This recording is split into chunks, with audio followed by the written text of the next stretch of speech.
La magie de Rhonda Byrne, jour 26. Changez par magie vos erreurs en bienfaits. Transformez vos blessures en sagesse. Oprah Winfrey, née en 1954. Personnalité médiatique et femme d'affaires. Toutes les erreurs, sans exception, sont un mal pour un bien. Le procédé magique d'aujourd'hui vous le prouvera, car vous êtes sur le point de découvrir qu'un bienfait se cache derrière toute erreur. Un enfant fait de nombreuses erreurs en apprenant à rouler à bicyclette ou à écrire. Et nous ne nous posons pas de questions parce que nous savons qu'il tirera un enseignement de ses erreurs et qu'il finira par maîtriser ce qu'il essaie d'apprendre. Alors, pourquoi les adultes sont-ils si intransigeants avec eux-mêmes lorsqu'ils commettent une erreur? La règle qui s'applique aux enfants s'applique également à vous. Nous faisons tous des erreurs. Si nous n'en faisons pas, nous n'apprendrions jamais rien et nous ne grandirions pas en discernement et en sagesse. Nous sommes libres de faire nos propres choix, ce qui signifie que nous avons la liberté de faire des erreurs. Les erreurs peuvent faire mal, mais cette douleur aura été inutile si nous n'en tirons pas un enseignement. De fait, selon la loi de l'attraction, nous répéterons cette erreur jusqu'à ce que les conséquences soient si douloureuses que nous finissions par en tirer une leçon. Si les erreurs font mal, c'est précisément pour que nous en tirons un enseignement et que nous ne les répétions pas indéfiniment. Pour tirer une plus grande leçon de nos erreurs, nous devons reconnaître que nous en sommes l'auteur. Or, plusieurs échouent en blâmant les autres pour leurs propres erreurs. Imaginons maintenant un scénario dans lequel un policier arrête un automobiliste pour excès de vitesse et lui donne une contravention.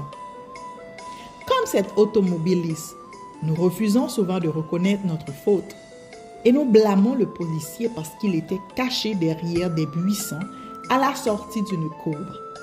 Nous ne pouvions pas le voir. Il se servait d'un radar. Nous n'avions aucune chance de lui échapper. Mais c'est nous qui avons commis l'erreur de rouler trop vite.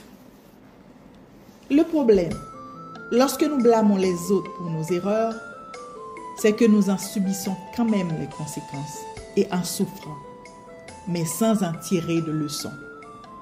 Et voilà, selon la loi de l'attraction, nous ferons la même erreur encore et encore. Vous êtes un être humain. Vous ferez des erreurs. Et c'est ce qu'il y a de plus merveilleux dans la nature humaine. Mais vous devez apprendre de vos erreurs. Sinon, votre vie sera caractérisée par beaucoup de douleurs inutiles. Comment peut-on tirer un enseignement de nos erreurs? En éprouvant de la gratitude. Peu importe la situation, il y a toujours de nombreuses occasions d'éprouver de la gratitude. Le fait de chercher en quoi une erreur peut vous inspirer, une gratitude sincère peut transformer cette erreur en bienfait comme par magie. Les erreurs attirent davantage d'erreurs et les bienfaits attirent davantage de bienfaits. Qu'est-ce que vous préférez? Aujourd'hui, pensez à une erreur commise dans votre vie. Sa gravité importe peu, mais retenez-en une qui vous fait encore mal lorsque vous y pensez. Peut-être vous êtes-vous fâché contre une personne avec qui vous entreteniez des liens étroits, ruinant votre relation. Peut-être aviez-vous une confiance aveugle en quelqu'un et vous êtes-vous brûlé les ailes. Peut-être avez-vous menti uniquement pour protéger quelqu'un et vous êtes-vous ainsi mis dans une situation embarrassante. Peut-être avez-vous lésiné sur la qualité lors de l'achat d'un article et cela vous a finalement coûté très cher. Peut-être pensiez-vous prendre de la bonne décision dans une situation donnée et vous êtes-vous trompé du tout au tout. Une fois que vous aurez retenu une erreur que vous souhaitez transformer en bienfait, comme par magie, cherchez-y des éléments envers lesquels éprouver de la gratitude. Vous trouverez utile de vous poser les 2 questions suivantes. Quelle leçon ai-je tirée de cette erreur? Quelles bonnes choses ont découlé de cette erreur? C'est pour les choses que vous a apprises votre erreur qu'il est le plus important d'éprouver de la gratitude. Peu importe la nature de l'erreur, il y a toujours de nombreuses conséquences qui méritent votre reconnaissance, car elles ont un impact positif sur votre avenir. Pensez-y bien et tentez de trouver 10 bienfaits envers lesquels éprouver de la gratitude. Chacun de ces bienfaits a un pouvoir magique. Dressez cette liste dans votre journal de la gratitude ou utilisez votre ordinateur. Reprenons l'exemple de l'automobiliste qui se fait arrêter pour excès de vitesse et qui reçoit une contravention. Numéro 1. J'éprouve de la gratitude envers le policier qui a voulu me protéger et m'éviter des blessures, car après tout, c'était son unique objectif. Numéro 2. J'éprouve de la gratitude envers le policier car si je suis honnête avec moi-même, j'étais distrait et ne prêtais pas attention à la route. Numéro 3. J'éprouve de la gratitude envers le policier car j'ai été bête de mettre ma vie en danger en roulant vite avec un pneu ayant besoin d'être remplacé. Numéro 4. J'éprouve de la gratitude envers le policier car il m'a donné un avertissement. Cette arrestation m'a fait réfléchir et je serai dorénavant plus attentif et plus prudent. Numéro 5. J'éprouve de la gratitude envers le policier car je pensais à tort que je pouvais excéder la limite de vitesse sans me faire prendre et sans couvrir de risques.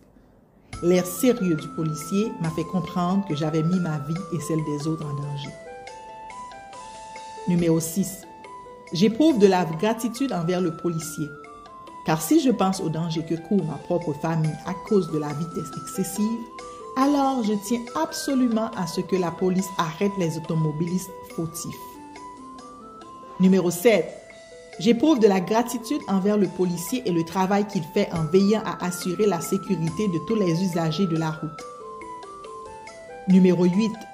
J'éprouve de la gratitude envers le policier et ses pairs, car ils doivent être chaque jour les témoins de situations bouleversantes et leur but est de protéger ma vie et celle de ma famille. Numéro 9. J'éprouve de la gratitude envers le policier qui a vu à ce que j'arrive à la maison sain et sauf et à ce que je retrouve ma famille. Numéro 10. J'éprouve de la gratitude envers le policier, car de toutes les conséquences qu'aurait pu avoir mon excès de vitesse, cette arrestation a été la moins grave, sans compter qu'elle poursuit bien être l'un des plus grands bienfaits qu'il m'ait été donné de vivre. Je vous conseille fortement de choisir une erreur que vous avez faite au cours de votre vie et qui vous trouble encore. Ensuite, au moment qui vous conviendra aujourd'hui, faites cet exercice magique et magnifique. Pensez-y, vous avez le pouvoir de transformer une seule erreur en de nombreux bienfaits. Y a-t-il autre chose qui garantit de pareils dividendes? Procédé magique numéro 26. Changez par magie vos erreurs en bienfaits. Numéro 1. Appréciez votre bonne fortune. Dressez la liste de 10 bienfaits dont vous jouissez dans la vie. Écrivez pourquoi vous êtes reconnaissant. Relisez votre liste. Dites merci, merci, merci. Et éprouvez avec le plus d'intensité possible la gratitude que votre bonne fortune vous inspire. Numéro 2. Choisissez une erreur que vous avez commise au cours de votre vie. En pensant à ces conséquences, trouvez 10 bienfaits envers lesquels éprouver de la gratitude et mettez-les par écrit. Numéro 4. vous trouverez utile de vous poser les 2 questions suivantes. Quelle leçon est tirée de cette erreur? Et quelles bonnes choses ont découlé de cette erreur? Numéro 5. Avant d'aller au lit, tenez votre caillou magique dans une main et dites le mot magique. Merci, en pensant à ce qui vous est arrivé de mieux aujourd'hui. On se voit demain pour le procédé magique numéro 25. Et n'oubliez pas de liker, de partager, surtout de commenter et nous dire la magie qui s'opère dans votre vie. Qu'est-ce que vous avez le plus aimé dans ce passage? À demain.